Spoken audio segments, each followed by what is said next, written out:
Sir, এত কি করছেন? এইদিকে আসেন, কম রাখবো।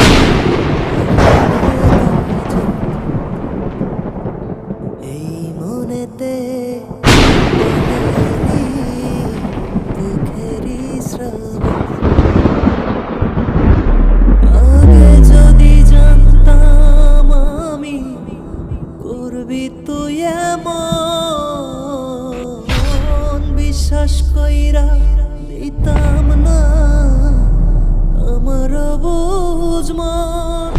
পরিসারে পরিসাত পাল্টে গেছে মন।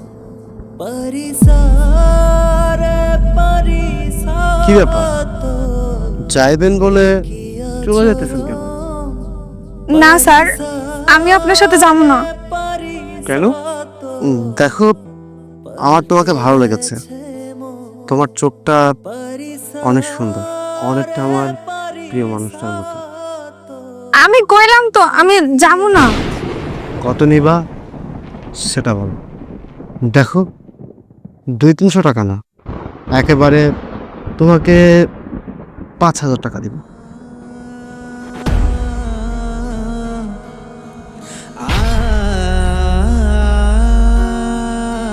জান্নাত, তুমি তুমি নিষিদ্ধ বলতে কেন? তুমি এখানে কেন? এসেছি নিজের চাহিদা মেটাতে।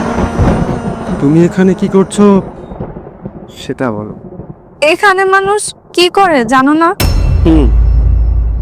জানি, কিন্তু তোমার তো এখানে থাকার কথা না।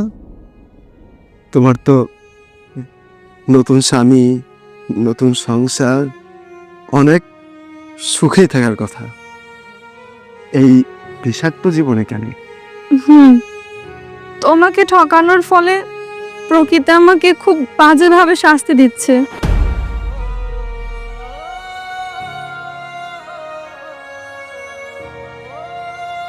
কি হয়েছে বলো তো?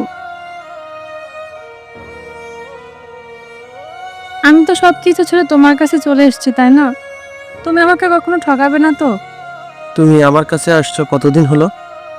এই তো প্রায় 4 মাস। এই 4 মাসে তুমি আমার ভিতরে কোনো খারাপ কিছু পেয়েছো? না, তবুও আমার খুব ভয় হয়। যদি আমাকে ছেড়ে দাও, আমার মৃত্যু ছাড়া আর কোনো পথ থাকবে না।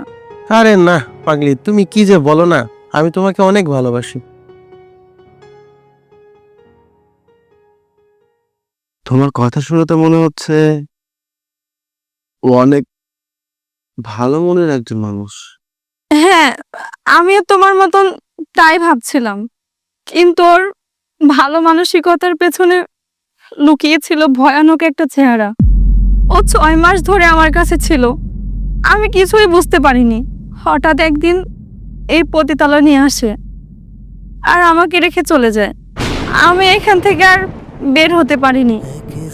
পরে জানতে পারি এটা একটা পতিতালয়। ও আমাকে এখানে বিক্রি করে রেখে চলে গেছে, আর আজ আমি এখন দেহ বেচে বেড়াই। আজ আমার না কোনো কষ্ট নেই। কোনো এক বেঈমান আমার এই সুন্দর মনটা না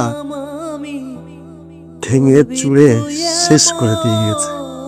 আমার এই পবিত্র ভালোবাসাটা না খুব বিচ্ছিরি ভাবে নষ্ট করে দিয়ে গেছে। আজ আমার যেন কোনো কষ্ট নেই। আমাকে দেওয়া কষ্টের শাস্তিটা খুব নির্মম ভাবে পাচ্ছে। আমাকে মাফ করে দিও, আসি।